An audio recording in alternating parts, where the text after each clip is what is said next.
En esta noche les voy a compartir la comunicación de malas noticias y el manejo del duelo en urgencias.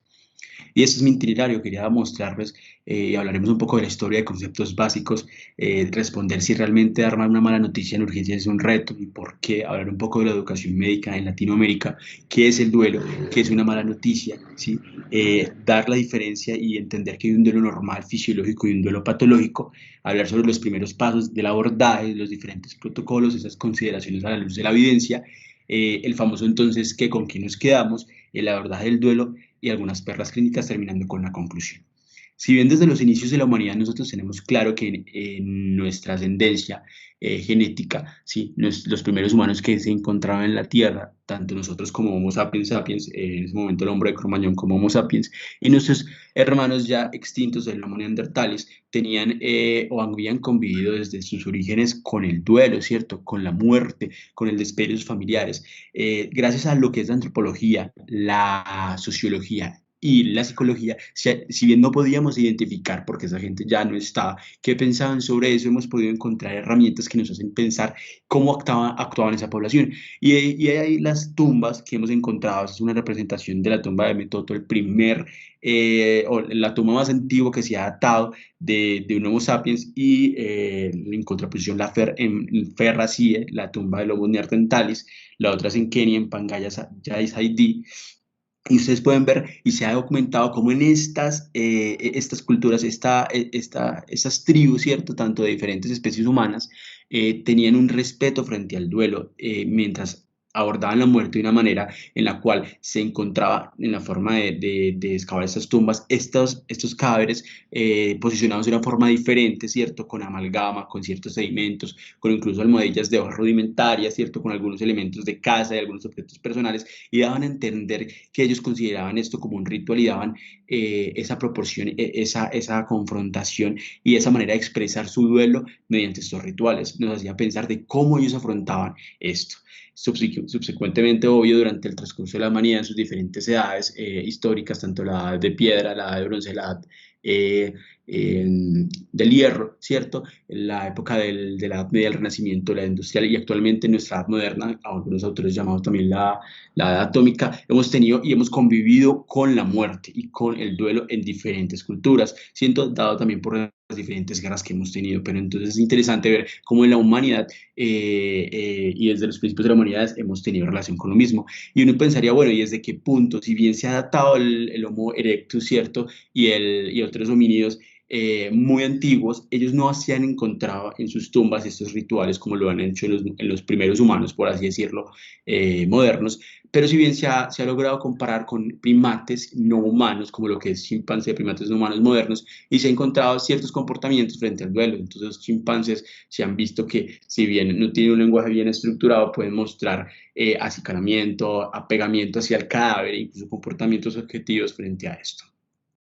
Pero no es solamente, no es sino, perdón, hasta la época y la edad de 1970 y el 80, donde empiezan a haber publicaciones que documentan de una manera amplia en cuanto a la experiencia de cómo afrontar estas situaciones y esas malas noticias. Encontramos diferentes estudios, por ejemplo, el estudio de Willis en el 77 y el estudio de Soref en el 79. Estos realmente eran enfocados a recomendaciones con base en experiencias personales e institucionales de esos hospitales y centradas principalmente en la muerte súbita.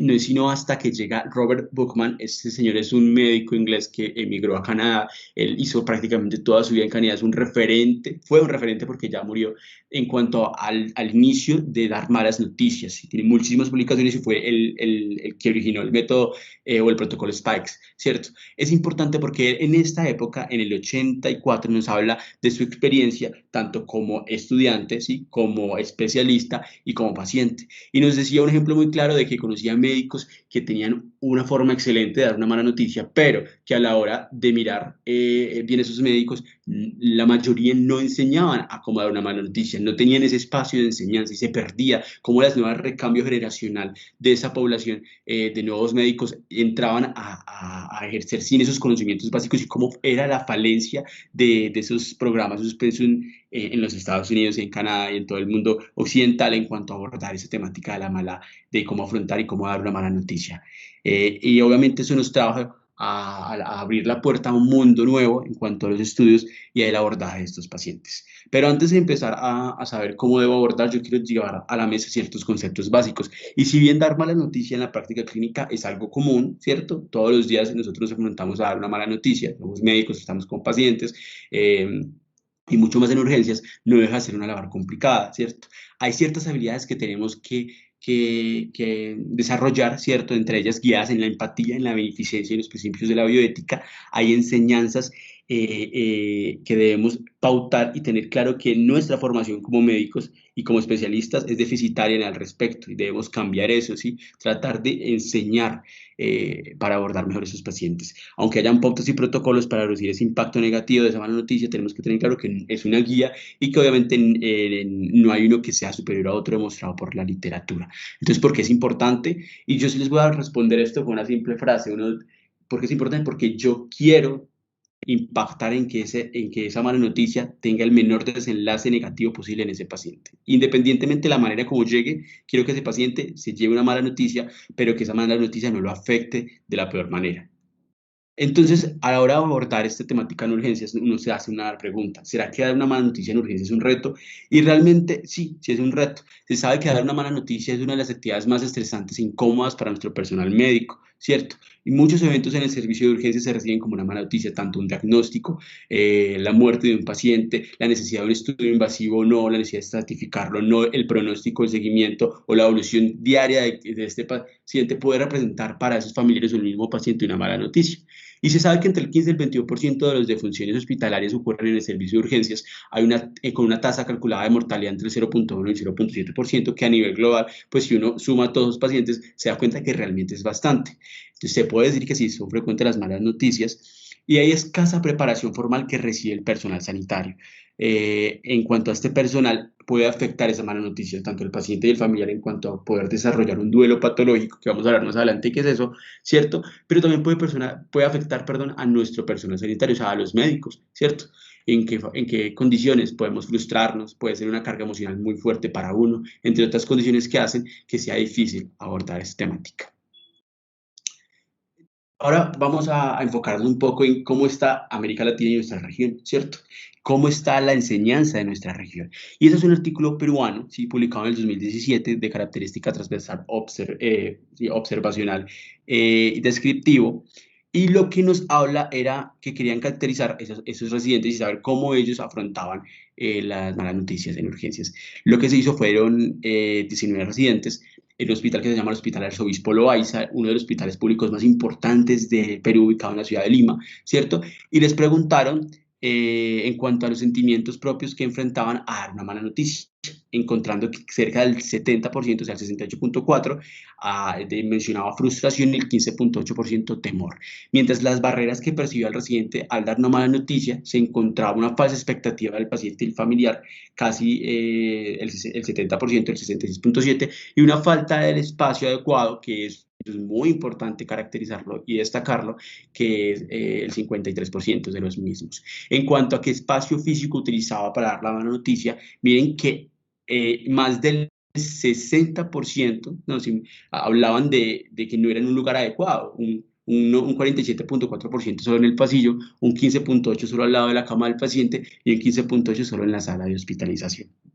Mientras este ya es diferente en cuanto a la proporción, ¿sí? El porcentaje, porque es más de una respuesta por residente. Pero miren cómo querían evaluar también la situación de salud más frecuente a la hora de abordar la mala noticia, y se dan cuenta que la mayoría de las personas con las malas noticias eran personas con enfermedad terminal y personas con muerte. Obviamente en nuestro servicio sería una mayor proporción la muerte, que obviamente enfermedades terminales que pueden ser diagnosticadas en nuestros servicios hospitalarios y en nuestro servicio. En cuanto a la reacción más frecuente del familiar, frente a la mala noticia, se encontraba la resignación y la pena. Y eso nos dice entonces que esos 19 residentes, el 100% de esos residentes no habían recibido ninguna capacitación sobre la temática de dar una mala noticia, a pesar de que convivían y que ya habían dado previamente malas noticias. El 68,4% reportaba tener sentimientos de frustración y el 53,3% reportaba que no había un lugar adecuado, esa infraestructura para dar una mala noticia. Ese es un artículo peruano también en el mismo hospital. Lo que ya querían evaluar no eran residentes, sino médicos y generalmente personal sanitario, enfermeras y obstetras. Recuerden que allá los obstetras se dividen y ya, pues no es como acá en Colombia ginecología obstetricia, sino que es una profesión propia, la obstetricia. Y encontraron que si bien el 90% decía que comunicar una noticia mala era un proceso realmente arduo y difícil, el 72% de ellos realmente no recibían ninguna capacitación para dar esa mala noticia. Ya entrando a la contraposición de los especialistas, ¿cierto? Ese es un estudio mexicano que nos quería evaluar prácticamente lo mismo, pero en especialistas. Y se encontró que durante la formación de los especialistas, el 77.5 nunca recibió, ¿sí?, una cátedra o una formación para dar una mala noticia. ¿Y qué tan frecuente? Realmente ellos decían que una mala noticia en su formación en cuanto ya especialistas era muy frecuente y frecuente a la hora de darla. Y en cuanto a la utilización de guías, miren esa proporción de especialistas tan altas que nunca han utilizado una guía o un protocolo para dar una mala noticia. Eso nos abre un panorama desalentador en cuanto a cómo se ha abordado esta temática y nos dice que debemos impactar y entrenar a nuestra población para hacerlo de una mejor manera. Entonces empezamos a hablar de qué es el duelo y una respuesta natural a la pérdida de alguien o de algo. Esa es una definición muy básica y la vuelvo a mencionar. Una respuesta natural a la pérdida de alguien o de alguien. John Bowlby, sí, él fue, porque ya murió, fue un psiquiatra psicoanalista inglés y él la define de una manera más grande como todos aquellos procesos psicológicos conscientes o inconscientes que la pérdida de una persona amada pone en marcha, cualquier sea el resultado. Obviamente hay que tener claro que su magnitud dependerá de muchos factores, internos y externos. No es lo mismo que recibe una mala noticia, por ejemplo, que un paciente fallezca, sea de primero, segundo, tercer grado en la familia, que sea un paciente mayor o un paciente menor, no es lo mismo que se muera un niño, que se muera un adulto mayor, no es lo mismo que ese suicidio, que maten a una persona o que esa muerte sea esperada en un paciente paliativo. Su magnitud va a depender de diferentes factores, tanto de la persona que recibe la información, pero también va a depender de factores externos. Y su resolución se dará cuando se haya conseguido el equilibrio y esa aceptación del mismo. Entonces uno se pregunta, bueno, hay fases del duelo y sí, hay diferentes autores que han descrito diferentes fases del duelo, entre ellos Linderman, O'Connor, Warden, Niemeyer y Fonegra, pero digamos que todos ellos concluyen que el duelo sí, se debe considerar como un proceso dinámico, que es capaz de tener fluctuaciones en el tiempo, y eso es normal y hace parte de la experiencia humana, pero como ustedes pueden ver en esta gráfica, que para mí es la que mejor se adapta a las etapas del duelo, de Elizabeth Kübler-Ross. Ella es una psiquiatra suiza eh, y nos describe, ella tuvo la experiencia de trabajar con más de 500 pacientes paliativos en su etapa final de vida, oncológicos, y encontró que la mayoría de ellos tenían al principio una etapa de negación, donde hay una sorpresa y miedo, una etapa de ira, con cólera, indignación y resentimiento, una etapa de negociación con incertidumbre y desconsuelo, una etapa de depresión donde podemos encontrar tristeza, aversión, frustración y nostalgia, y una etapa de aceptación con confianza y tranquilidad. Obviamente en esta etapa de aceptación ya empieza a llegar el equilibrio y esa aceptación para poder superar ese duelo. Y entonces nos hacemos la pregunta, bueno, ¿hay un duelo normal o patológico? Resulta que sí, o el duelo normal es el duelo fisiológico. Todos los seres humanos podemos tener un duelo a la hora de enfrentarnos a una mala noticia o una pérdida, ¿sí? Y si vamos a las definiciones, el duelo no configura como tal un trastorno mental, no se encuentra considerado ni en el DCM-5 ni en el CIE-10. Sin embargo, cuando el duelo como tal ya no es o pasa el límite de la normalidad fisiológica, más no es considerado netamente repatológico, podemos englobarlo en los trastornos adaptativos, nos habla la literatura, y ahí son los criterios de los trastornos adaptativos que nos da el DCM-5, ¿cierto? El duelo tiene diferentes síntomas y depende también de la magnitud, como ya les dije, de diferentes variables. Entre ellos tenemos que podemos encontrar síntomas de depresivos o síntomas de ansiedad.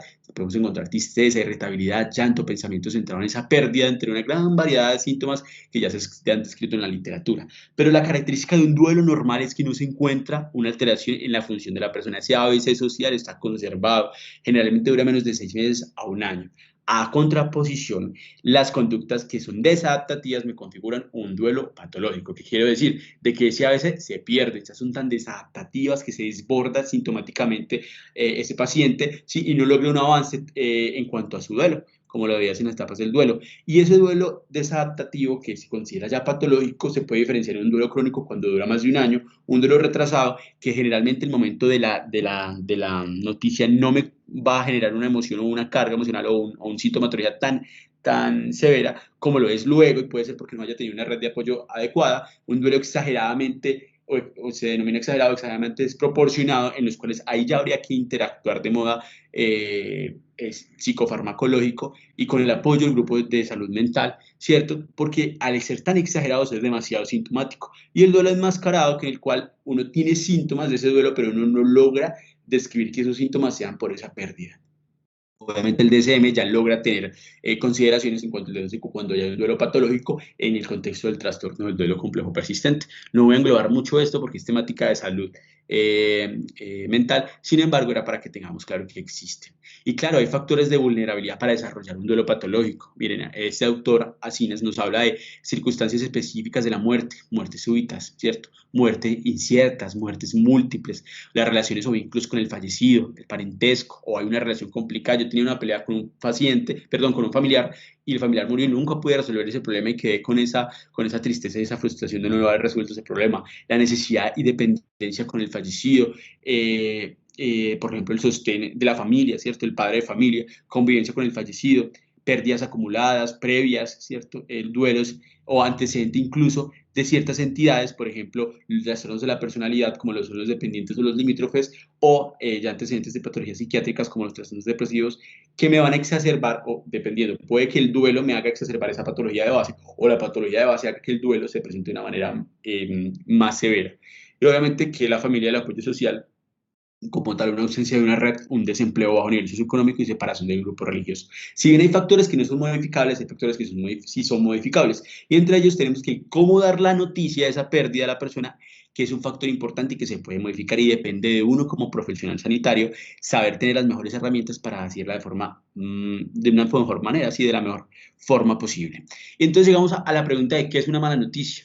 Uno la puede definir básicamente como cualquier información, y es una definición que está casi en todos los libros, cualquier información que quiebra o afecta drástica y negativamente a la persona de vida del paciente. Perdón, la perspectiva de la vida del paciente. Pero F. García Díaz, él es un coordinador de un servicio de emergencia y de cuidado intensivo de un hospital español de Cádiz, España, ¿cierto? Y él la define como aquella que drástica y negativamente altera la propia perspectiva de ese paciente o de su familia en relación a su futuro. Y eso se complementa porque trae como resultado un déficit emocional, comportamental, cognitivo, el cual persiste en un tiempo, pues, después de haber recibido esa noticia. Y sabemos que esa noticia, esa mala noticia siempre es temida, pero siempre es inesperada, puede llegar en cualquier momento. No se informa adecuadamente en la mayoría de los casos, dado situaciones difíciles y obviamente nuestra escasa formación. Y aunque existen fórmulas para darla de la mejor manera, no están estandarizadas y no hay una única fórmula donde uno se pueda guiar. Entonces nos hacemos la pregunta, ¿cómo debemos dar una mala noticia?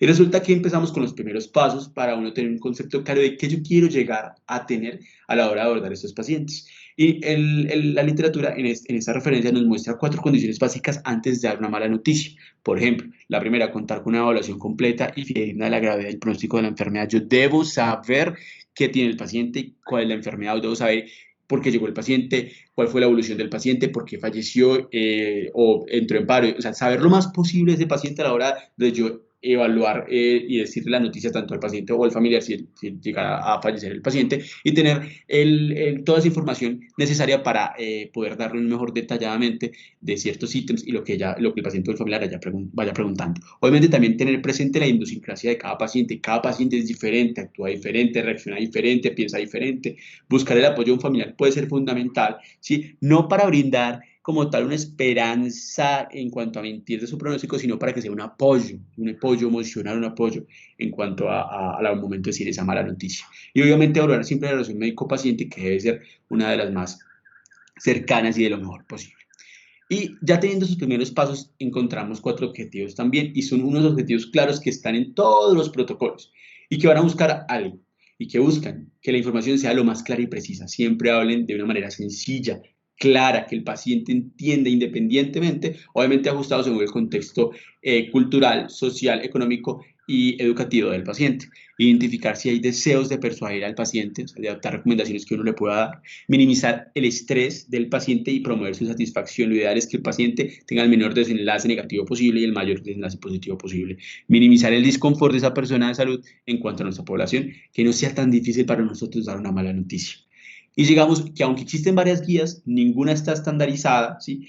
no existe un consenso cuál es una técnica más adecuada y es un limitante que tiene esta temática a la hora de mirar los estudios. Si bien la mayoría de estudios que tiene son preexperimentales, los pocos estudios experimentales, entre ellos los casos clínicos, sí, los ensayos clínicos aleatorizados, son muy pocos con una metodología que no es tan buena, con una muestra muy baja, donde realmente las reacciones sistemáticas que se han logrado sobre esta temática no logran un desenlace de un metaanálisis e incluso con muestras muy heterogéneas, por lo cual nos quedan solo algunos estudios observacionales, ¿cierto? Y algunos preexperimentales contra esta temática, dando que nunca, o bueno, no nunca, sino que no conozcamos en este preciso momento fidedignamente cuál método sea el más correcto para abordar esta temática. Sin embargo, hay herramientas y como vamos a ver más adelante, uno no puede casarse con una guía, sino individualizar cada caso.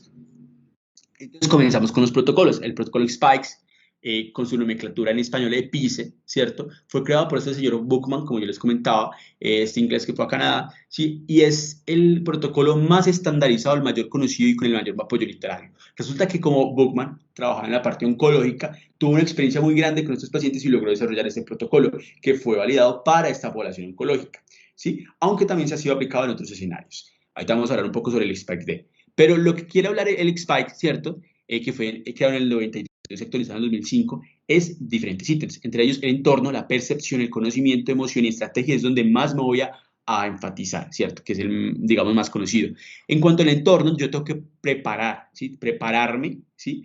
Y preparar el lugar. Entonces yo tengo que conocer el paciente, llenarme de la historia clínica del paciente, la puedo llevar como un momento, como una alternativa a la hora de necesitar sacar información de ahí, pero yo tengo que conocer a ese paciente, saberme el paciente, saber su fisiopatología, su enfermedad, todo lo que yo pueda saber más de ese paciente.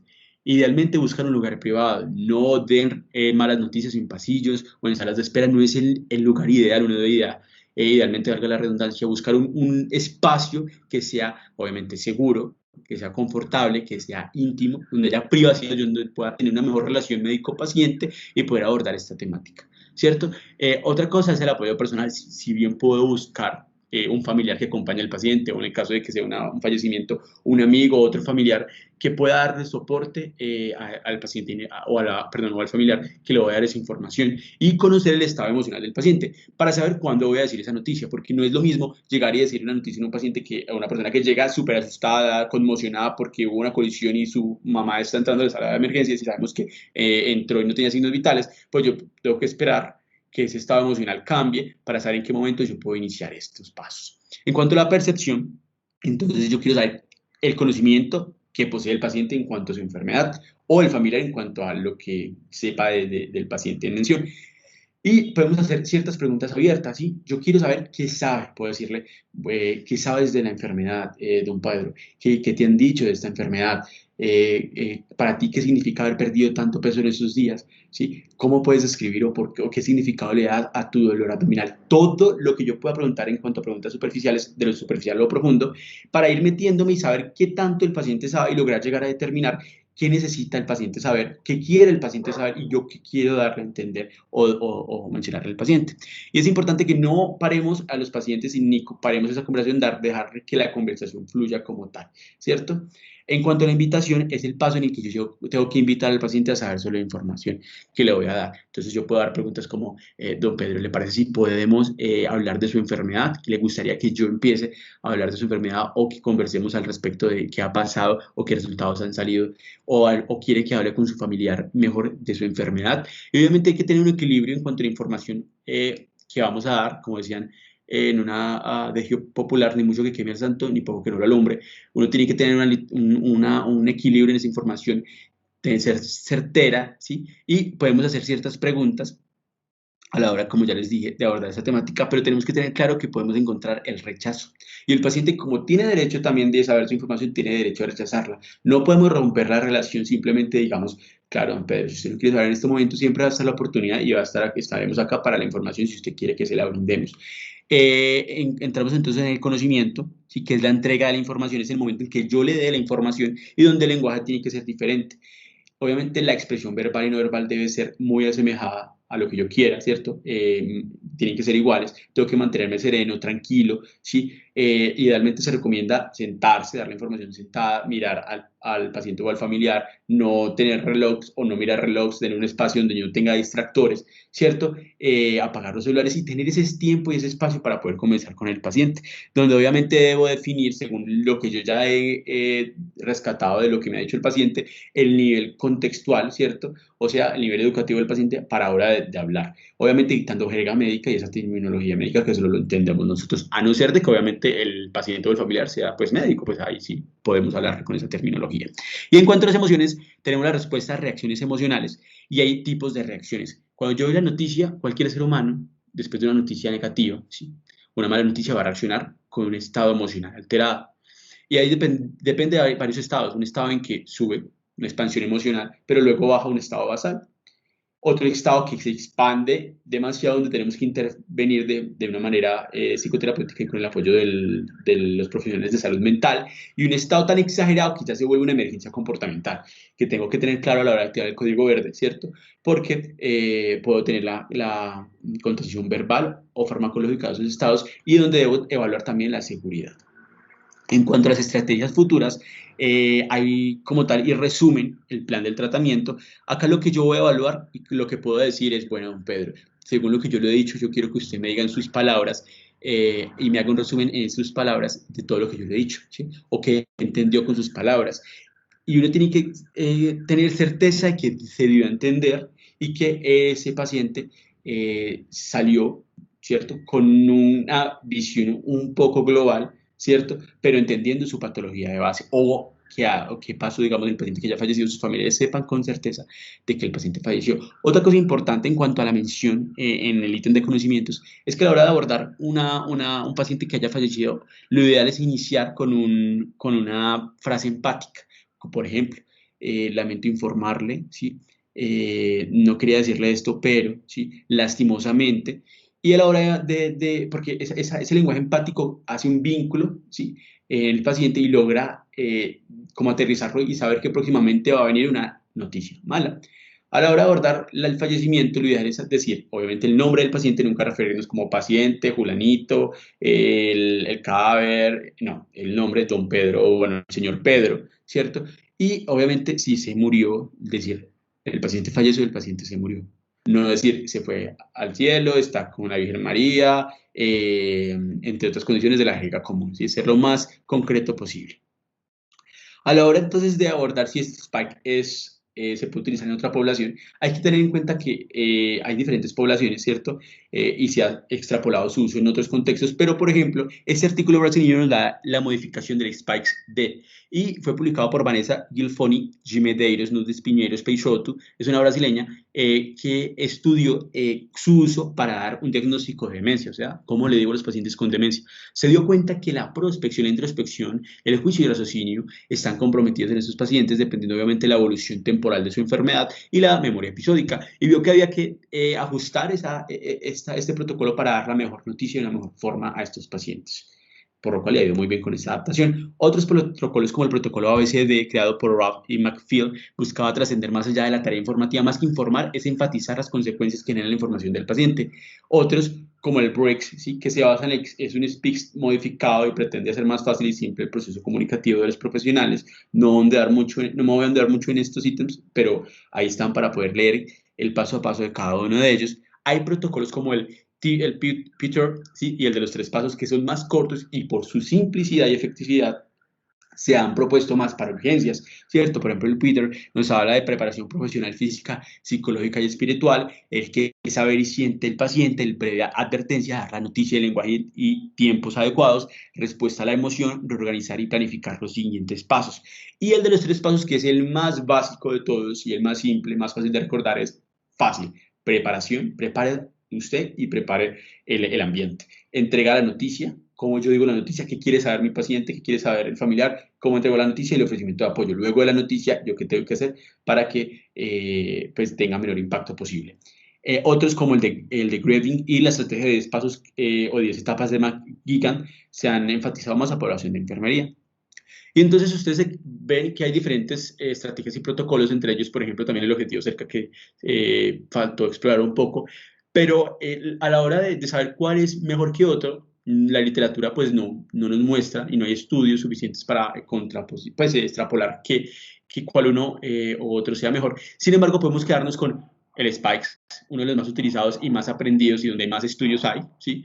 Y protocolos cortos. Eso depende de lo que quiera el clínico. ¿Sí? Si yo quiero tener en mi cabeza un protocolo fácil, para recordarlo más fácil o quiero hacer una mejor intervención, ¿sí? Con tal de que sirva, uno se puede casar con un protocolo y guiarse. Sin embargo, hay que aclarar que eso es una guía, más no pues sí, es una guía y debemos guiarnos en esto, pero no es la última palabra. Uno tiene que individualizar cada caso.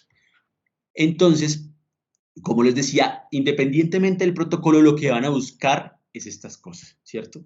Es disminuir el impacto negativo, como les he venido hablando durante la charla, de esa mala noticia. Y entre ellas tenemos entonces la comunicación empática médico-paciente, siempre la preparación del ambiente para dar la noticia, la identificación de características de quien recibe la noticia, ¿cierto? El aspecto indispensable al comunicar la noticia, el manejo de reacciones emocionales, y el aspecto luego médico, administrativo y del cierre del encuentro, como es un orden y que trata de simplificarse y que todos los protocolos, así tengan más o menos pasos, tratan de englobar estos aspectos. Entonces, a la hora de mirar la literatura que nos ha englobado, que nos encuentra, podemos encontrar diferentes estudios. Por ejemplo, este es un estudio del 2010 que es un protocolo que tuvo objetivo evaluar la utilidad del SPAC, ¿cierto?, en residentes de emergencia, de urgencias.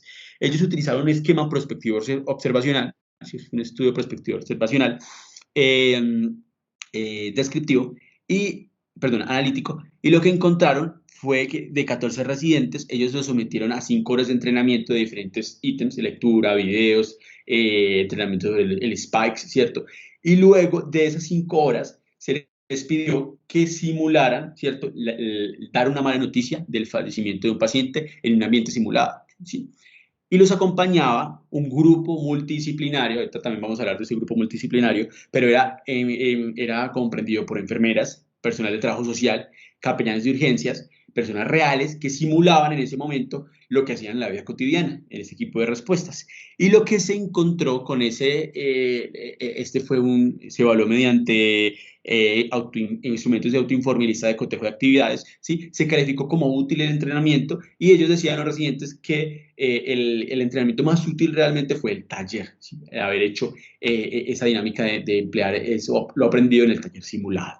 Otros estudios, por ejemplo, este estudio alemán y el siguiente también es un estudio alemán, querían evaluar el protocolo X-Prize en población oncológica en cuanto a Alemania. Y lo que hicieron fue evaluar pacientes, en este contexto hay 350 pacientes oncológicos, y hay un cuestionario que se desarrolló a partir de Spikes. Ese cuestionario se llama MAVAN o Marburg Rankin Vadnam Scale.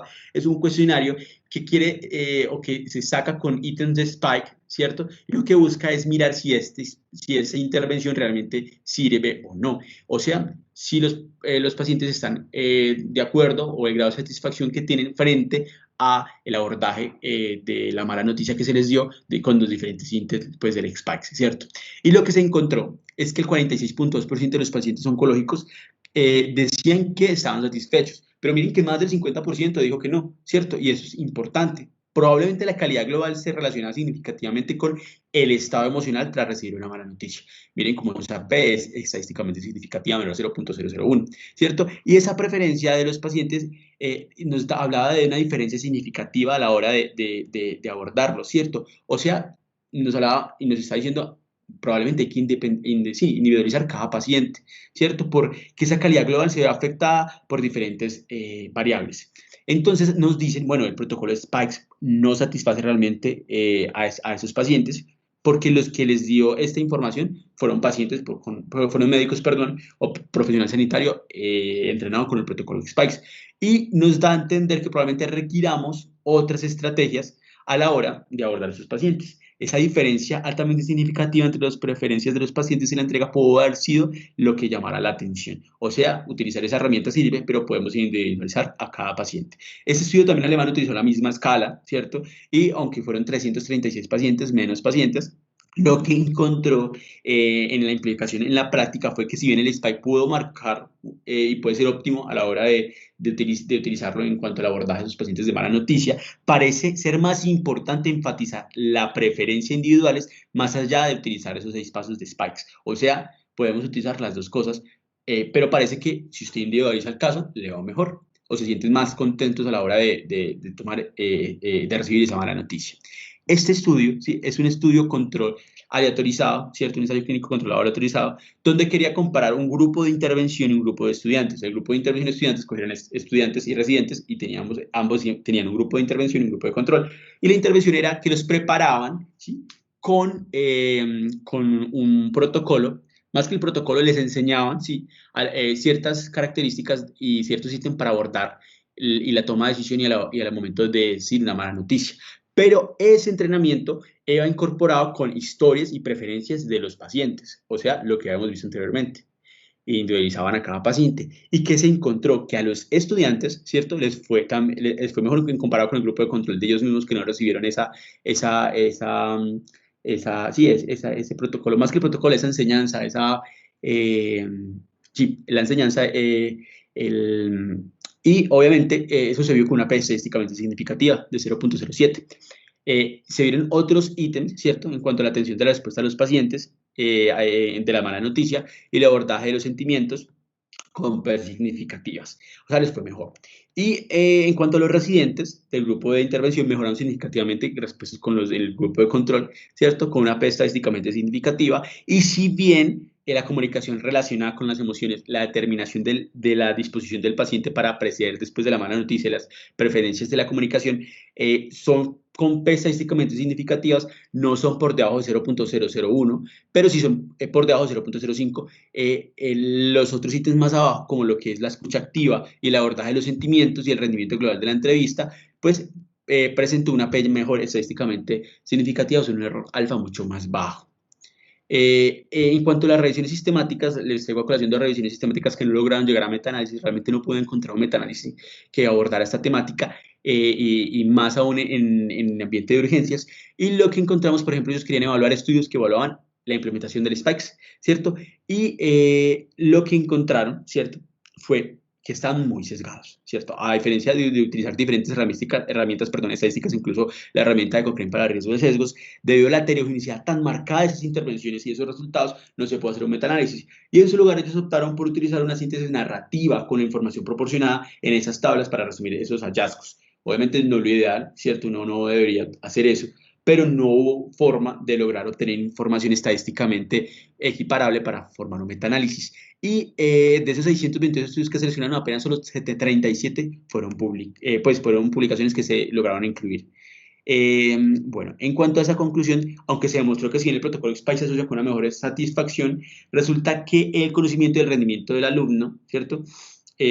Ninguno de los estudios de esa revisión examinó los resultados del sistema. ¿Qué quiere decir? Este metaanálisis me dice que esas intervenciones lograron impactar en que el alumno se sintiera mejor. O sea, yo como residente me siento mejor a la hora de abordar los pacientes cuando me entrenaron con el SPEC, pero ellos no evaluaron cómo se sentía el paciente. Y eso es un sesgo grandísimo, porque yo me puedo sentir bien, pero lo puedo estar haciendo de una manera que el paciente pues se sienta no a gusto o no sea equiparable, no sea estadísticamente significativo, como los estudios alemanes, alemanes que les acabo de mencionar anteriormente. Entonces todo resulta y toda a la contraposición de que uno debería centrarse en el paciente, utilizando los protocolos como una guía. De todas formas, revisión sistemática subsecuente, las dos son del 2023, evaluaba no solo el uso del SPIKE, sino todos los artículos en los cuales me querían hablar o hablaran de cómo abordar las malas noticias, independientemente, pero que sean en el ámbito médico, ¿cierto? Y de esos 40 artículos que se lograron implementar o incluir en ese revisión sistemática, perdón, porque tampoco logramos llegar a metaanálisis, ellos concluían que dar malas noticias era un proceso centrado en el receptor, o sea, predominantemente depende del receptor que vaya a recibir esa noticia. De todas formas, también daban ciertas sugerencias como lo que es que el presentador, o sea, el médico utilice contenido sencillo, comprensible, lo que ya hemos hablado, ¿cierto?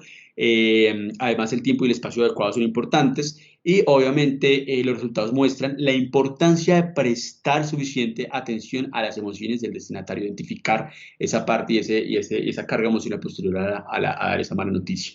Esto resumiendo obviamente la literatura que se sabe y esto engloba los objetivos y los primeros pasos que les mencioné anteriormente. Dándonos a colación de que debemos centrarnos no solamente en el protocolo, sino en el paciente y tratar de individualizar cada caso. Y ya en esta parte, esta referencia, este artículo nos quería mostrar cómo los protocolos se centran en algo y cómo esta referencia quería decir ¿Cómo podemos mejorar esos protocolos? ¿Cómo podemos complementarios? Por ejemplo, en los protocolos en su evento, ¿sí? Toman como la comunicación de malas noticias como un evento puntual para la entrega de una información de salud determinada y el proceso debería ser mejor como un proceso a lo largo de la trayectoria del paciente en el sistema de salud. En cuanto a los mecanismos del uso del protocolo, lo toman como uniforme en el entrenamiento de los casos, pero debería ser más con una reflexividad y flexibilidad, o sea, integrar y validar la experiencia y análisis de los profesionales. En cuanto al carácter general, no reconoce particularidades, pero lo que hemos hablado en la literatura es que deberíamos reconocer el contexto de cada paciente, reconocer la heterogeneidad, la unicidad de los pacientes, que hay distintos tipos de malas noticias, hay contextos diferentes, hay instituciones y culturas diferentes. Y en cuanto a la relación didáctica de los protocolos, nos hablan que es de médico a paciente y deberíamos incluir médico y equipo de salud o equipo multidisciplinario y el paciente y el familiar. En cuanto a la respuesta del contenido a la relación emocional, acá tenemos otro tipo de respuesta en cuanto a la comprensión, vinculación y reconocimiento del mundo afectivo, entre ellos más ítems. En conclusión, para esta parte, es que uno debería utilizar las guías, como ya hemos hablado, como una herramienta, pero centrarse en individualizar cada paciente y cada receptor que sería cada familiar. Entonces, ¿en qué nos quedamos? ¿Se debe dar una mala noticia? Sí, sí se debe dar. Nuestra ley colombiana es muy clara. Esta ley, por ejemplo, en cuanto a los pacientes con enfermedad terminal crónica degenerativa e irreversible, y dicen que tiene todo paciente diagnosticado con esta etiología debe tener el derecho de recibir esa información. ¿Cuándo daríamos la noticia? Ahorita lo vamos a ver, pero hay excepciones en cuanto a se debe dar una mala noticia y es cuando el paciente rechaza esa mala noticia. Pues ahí no romper la relación, simplemente, como ya les dije, decir venga, estaremos atentos y siempre estaremos acá disponibles para que si usted quiere escuchar información sobre su enfermedad. ¿Cuándo la debemos dar? Cuando conozcamos al paciente, cuando estemos seguros del diagnóstico, cuando queda tiempo para afrontar la pérdida. El segundo, el estado emocional del paciente es fundamental para identificar en qué momento, ¿sí? Y cuando el paciente pregunte. ¿Dónde la debemos dar? En espacios acondicionados, idóneos, con intimidad, evitar obstáculos físicos como ruidos, demasiada gente. Esto está en pasillos y también está en salas de espera. No utilicemos esos lugares para abordar a estos pacientes y a estos familiares. En hogar o hospitalización cercana, hacer una relación cercana entre médico y paciente. Y como les decía, un pasillo no es el lugar adecuado. ¿Cómo darla? Hay ya un gran panorama en cuanto a lo que les he expuesto de cómo dar esa información, pero lo ideal es crear una relación de confianza entre esas dos personas, que es el médico y el paciente o el grupo que lo acompaña, y asegurar de que estemos hablando de lo mismo. Ajustar la información dependiendo cada paciente con diferentes ítems como el ritmo de individualizado, respetar los tiempos, cantidad de información, controlar el tono de voz, extremar la delicadeza que estoy hablando, sencillez del lenguaje, repetir las veces que necesite, el lenguaje no verbal y verbal deben dar o apuntar a la misma dirección. ¿Y a quién va dirigida esa información? A pacientes, familiares y personas encargadas. Ya con respecto al abordaje del duelo, debemos reconocer diferentes factores de riesgo para el duelo patológico. Y son claros, ¿sí? No me voy a ondear mucho porque hace parte más de la valoración en cuanto a la salud mental, pero hay predictores del duelo patológico.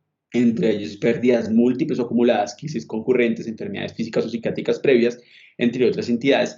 Y hay que valorar también los factores de riesgo de un proceso de duelo, tanto sean positivos o negativos, o sea, que apoyen el establecimiento de un duelo patológico o que en todo lo contrario me beneficien la resolución del mismo.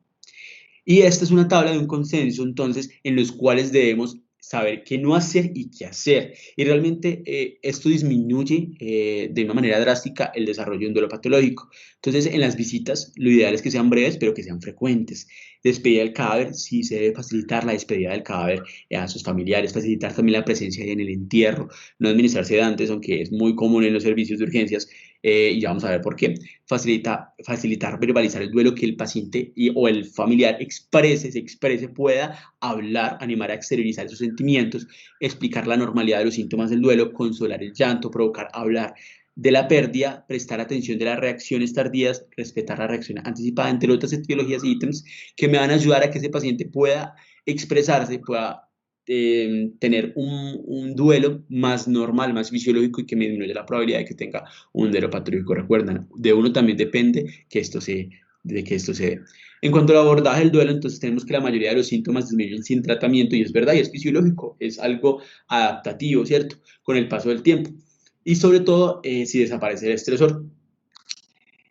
Sin embargo, en un subgrupo de pacientes esto se puede cronificar y se puede llevar a constituir lo que denominamos el duelo patológico, que ya les expliqué, con el riesgo de facilitar la aparición de depresión y ansiedad y aún más cuando hay ciertas enfermedades o trastornos mentales, ¿sí? O trastornos de la personalidad que codebuten, ¿sí? Con este duelo. En cuanto al tratamiento ideal psicoterapéutico, es elección, la psicoterapia de grupos puede ser beneficiosa, se debe evitar la ganancia secundaria, ¿sí? Y podemos hacer un abordaje multidisciplinario con el grupo de salud mental. En urgencias nos interesa mucho el abordaje multidisciplinario en cuanto tenemos equipos de respuesta conformados por psicólogas, trabajo social, en algunos casos, dependiendo de la religión, el capellán de urgencias y también de la mano con psiquiatría. Y ese es un artículo, ¿sí? Del 87. Michael Conrad nos da a entender cómo era el equipo ese es su equipo de soporte de emergencia en este departamento, ¿cierto? En un hospital general de Kingston, en Ontario, en Canadá. Y acá describió el servicio de apoyo de emergencia y sus funciones en cuanto a que se presentaba con personas que sean de trabajo social, psicólogas, servicios ocasionales, personas voluntarias, enfermeras y personal de cuidado paliativo. Y resulta que este personal tendría que tener habilidades y experiencias profesionales, ¿sí? Tanto estrategias de intervención en crisis, respuestas a la atención aguda, asesoramiento bien desarrolladas, funcionamiento en el servicio de urgencia y conocimiento de los recursos adecuados disponibles tanto en el hospital como en su comunidad. Y nos dan un caso muy bonito, un politrauma, una familia que llegó a ese hospital, era un padre, una madre, un hijo mayor y un hijo menor. El hijo menor falleció, ¿cierto? El hijo mayor no tenía tantas lesiones de gravedad, realmente no tenía lesiones de gravedad, el padre lesiones moderadas y la mamá sí lesiones de gravedad, y dan experiencia de cómo su grupo de intervención apoyó al momento de abordar y dar las malas noticias, al momento de apoyar en cuanto a la toma de decisiones, cuando el papá se logró recuperar y el hijo mayor, perdón, también, cómo la mamá no logró ir al funeral, ¿cierto? Pero ellos adaptaron y ese apoyo tanto psicológico en cuanto a trabajo social, adaptaron la sala de hospitalización con flores, en ramos, el día que velaban al hijo y poder hacer ese espacio, ella lo pudo ver antes de que lo llevaran a la funeraria, ¿cierto? Y poder tener ese espacio de despedida, el momento en que evaluaron luego la satisfacción y la intervención de su grupo multidisciplinario, se dieron cuenta que tenían un alto puntaje, ¿cierto? Y cómo era de importancia tanto para la salud mental como para los desenlaces y para la perspectiva de cómo se les dio esas malas noticias y cómo se afrontó ese duelo en esa población. O sea, en la paciente, en la mamá, el papá y el hijo mayor. Y ya para ir acabando en cuanto al abordaje del duelo, ya tenemos la parte de la psicoterapia, pero tenemos algo que hablar de la parte psicofarmacológica. Y resulta que los fármacos no son la primera línea, ¿cierto? Pueden estar indicados en su grupo de pacientes, como ya lo hablamos, que tengan duelo patológico de una intensidad o una desadaptación muy severa en aquellos con síntomas severos, incapacitantes o que codebuten con trastornos depresivos o ansiedad. Deben administrarse con cautela, siempre vigilando esa farmacodependencia y debe ser idealmente de corta duración, ciclos. Dependiendo lo que yo tenga en la clínica, así voy a guiar la terapéutica y obviamente me van a responder, si ya sea un ansiolítico o un antidepresivo, según esa clínica predominante. Si el paciente está con síntomas depresivos, me va a responder más un antidepresivo. Si el paciente está con síntomas de ansiedad, ¿sí? Me va a responder más un ansiolítico. Y si la ansiedad ya es muy intensa, que bordea la crisis de angustia o la descompensación, se puede indicar antipsicóticos a dosis baja. Recuerden que incluso puede ser tan severo ese duelo patológico que ellos pueden hacer y a tener alucinaciones, ¿cierto? Y síntomas psicóticos asociados a que escucho el paciente fallecido, lo veo, lo siento, lo vivo, ¿cierto? Y podemos utilizar esas herramientas farmacológicas. Y si hay inhibición o aislamiento severo, pacientes que caen en depresión absurda, ¿cierto? Pueden darse incluso psicoestimulantes. Para dejarles tres perlas clínicas, que realmente son dos, ¿cierto? Miren que el tratamiento antidepresivo no inhibe la aflicción, o sea, el dolor, pero puede facilitar los procesos de adaptación y prevenir la interferencia ocasionada por la depresión en el afrontamiento, en esa etapa de afrontamiento. Idealmente la primera opción, inhibidores de la recaptación de serotonina por su seguridad, ¿cierto? Y utilizar los mismos que tengan mayor poder ansiolíticos, como la paroxetina. En cuanto a la prescripción de ansiolíticos, ellos pueden provocar una sedación o ansiolitis excesiva y ellos pueden interferir en la duración de la pérdida en los primeros momentos, a futuro provocando sentimientos de culpa posteriores, por lo cual no son utilizados de rutina, ¿cierto? Salvo de forma aislada con dosis pequeñas de benzodiazepinas en caso de ansiedad o insomnio importante o que interfieran en funciones cognitivas o actividades de su vida diaria. En conclusión, entonces, tenemos que esta implementación de protocolos estructurados como el SPIKES, el ABCD, el PUTER y el de los tres pasos en el servicio de urgencia, ¿sí? Proporciona una guía clara y efectiva para comunicar malas noticias a los pacientes y sus familiares, teniendo como objetivo reducir el impacto negativo que originan estas. Es crucial brindar educación continua ¿sí? A nuestra población médica sobre habilidades de comunicación en cuanto a las malas noticias y este manejo del duelo, ¿sí? Incluyendo todo tipo de estudiantes, a cualquier persona que se entrene en la formación médica y en el ámbito sanitario, sería una ventaja. Y obviamente entrenando a esta población podemos disminuir ese impacto negativo que damos a la hora de no saber cómo dar una noticia, perdón, cómo dar una mala noticia a esos pacientes. Y tener claro que el manejo del duelo en urgencias incluye estrategias como psicoterapéuticas, tanto como psicofarmacológicas, y siempre apoyadas idealmente por equipos multidisciplinarios y personas de salud mental. En casos de síntomas graves, como ya les dije, y persistentes, ya sean incapacitantes o desadaptativos de su ABC social, se pueden considerar el uso de medicamentos como antidepresivos, antipsicóticos, ansiolíticos, hipnóticos, ¿sí? En pacientes seleccionados siempre de la mano con el equipo de salud mental. Para finalizar, les dejo esta frase, ¿sí? Que la complemente. La mala noticia es que el tiempo vuela. La buena noticia es que tú eres el piloto. Depende de ti. La forma en la que digas las cosas influirá en cómo reaccionarán tus pacientes. Recuerda, podría ser tú recibiendo esa noticia. Muchísimas gracias. Quedo atento a los comentarios y los invito para la próxima revisión de la próxima semana, todos los miércoles a las 8, el enfoque del paciente con cefalea en urgencias. Gustavo, muchísimas gracias por la presentación, una excelente interiorización de lo que debemos realizar y las herramientas que podemos utilizar en los servicios. Doctora Doris, si nos quiere dar su apreciación, su concepto o recomendaciones prácticas para enfrentar este tipo de situaciones. Bienvenida. Bueno, buenas noches. Creo que me escuchan, ¿cierto? Sí, doctora, buenas Sí, noches. señora, y la vemos Bueno, también. mm, digamos que capacitar al profesional de salud en cómo dar las noticias. En este momento no hay casi ninguna facultad en Colombia que se esté dando unas capacitaciones serias, tanto a profesional de atención primaria como a médicos emergenciólogos, urgentólogos, que realmente estén capacitados en dar malas noticias. Hace poco vinieron varios chicos de intercambio y entre ellos estuvieron varios brasileros en donde ellos están haciendo un enfoque más seguro y más juicioso de cómo dar malas noticias, principalmente con el criterio SPAR. Entonces, a nivel de Latinoamérica, estamos totalmente atrasados en llevar la capacitación de cómo dar malas noticias. ¿Y qué hay hasta el momento? En medicina basada en la evidencia dice que usted tiene que capacitar eh, de una forma frecuente a sus médicos de atención primaria para que cuando lleguen y tengan ese reto de cómo dar malas noticias, no se paralicen, no salgan corriendo y no le teman a temas como la muerte, como este paciente tiene cáncer, que dar malas noticias es algo cotidiano y es algo que se debe hacer. Diga, a mí me gusta mucho el criterio, el protocolo Spike, intento enseñarlo, pero no tenemos en este momento un adecuado centro de simulación y para mí esto se debe hacer como la parte de reanimación cada 2, 3 años y hacer esta capacitación.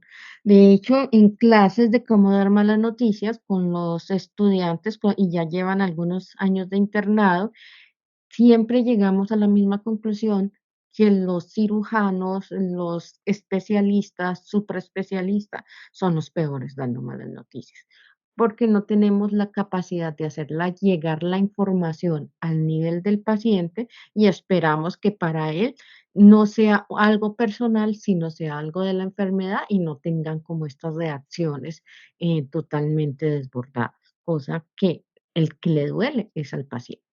Entonces, realmente nos falta mucha concientización de esto. Para hacer una salvedad, una cosa es un trastorno de estrés agudo, otra cosa es un trastorno de estrés postraumático, otra cosa es un duelo normal, cosa es un duelo patológico y otra cosa es un trastorno depresivo grave. Todos esos pueden tener un común denominador y es que el factor precipitante puede ser una situación emocional que sobrepase la capacidad de adaptación, ya sea de sus mecanismos de defensa, de su psique y demás. No me voy a meter como en esos términos psicológicos. ¿En qué se debe meter el médico de urgencias? Es en la capacidad que ustedes tienen de brindar una noticia, de brindar una información o de hacer un procedimiento porque digamos que si vamos a hacer estudios de trastornos de estrés postraumáticos de entrada a UCI, de procedimientos en urgencias, de hospitalizaciones en una unidad de salud mental, hay mucha incidencia de trastornos de estrés postraumático en investigación. Entonces, eso, ¿qué es lo que yo debo hacer al comunicar esa mala noticia? Disminuir el impacto psicológico temprano y por ende dar un mecanismo de adaptación. ¿Y eso en qué va a impactar? Al dar una mala noticia se va, si la persona no se le doy contacto, va a activar toda su cascada inflamatoria cuando una persona está en tanto en estrés psicológico como en estrés biológico por cualquier accidente, de acciones de, inflamatoria, infección, lo que sea, va a entrar en un estrés. Y en ese estrés psicológico se va a tener una liberación masiva de radicales libres. Estos radicales libres, en especial cortisol, va al hipocampo y en el hipocampo va a generar unas reacciones y unas huellas nésicas que probablemente para este paciente sea posible de olvidar. Y de ahí lo llamativo que, doctor, usted se acuerda que me dijo cualquier cosa y uno casi siempre dice, a duras penas me acuerdo de mi nombre y de los protocolos y es muy difícil acordarme de todo lo que ha dicho, pero es el impacto nésico que tiene para esta persona. Entonces, ahí es el manejo. Usualmente el médico de urgencias no va a estar en contacto con duelos patológicos, va a estar más fácilmente en contacto con episodios depresivos graves refractarios al tratamiento, va a estar más fácilmente en contacto con el trastorno de estrés agudo que si no lo manejamos bien, vamos a tener ese trastorno de estrés postraumático. Pero uno de los pilares siempre pienso es en cómo dar esa mala noticia. El manejo del duelo siempre es un manejo psicoterapéutico, a ustedes casi no les llega y digamos que si les llega van a ser los médicos generales, los de atención que van a derivar porque no constituye una urgencia que ponga en riesgo la vida. Mientras en la comunicación de malas noticias o en la prevención del trastorno de estrés agudo, eso sí les puede presentar. Entonces, siempre tienen que ver como la parte de integración desde toda la teoría biológica, desde toda la teoría psicológica y la forma de capacitación tenemos que mejorarla. Las mejores capacitaciones son por los grupos de teatro, por los grupos de autoayuda. Algunas veces que tengo eh, los residentes disponibles hacemos capacitaciones para médicos generales, sin embargo, es bastante difícil. Y casi siempre estos son diplomados que se hacen, que se deben hacer, y estos diplomados no solamente deben ser para los que están interesados en atenciones a salud mental, sino para todos. Y digamos, eso va de la mano con otro concepto que no viene acá, que son los primeros auxilios psicológicos.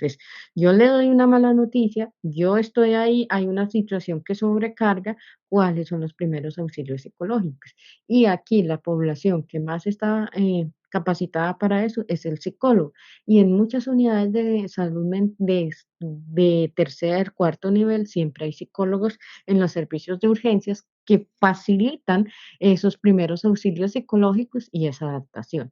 CES tienen a la doctora Mariana Aranda, psiquiatra de enlace, que ella es muy buena haciendo como este acompañamiento interdisciplinar, tanto para el especialista, porque no nos digamos mentira, a uno también tiene su corazoncito y a uno también le da esa empatía, ese reforzador negativo, esa contratransferencia frente a cómo dar esa mala noticia.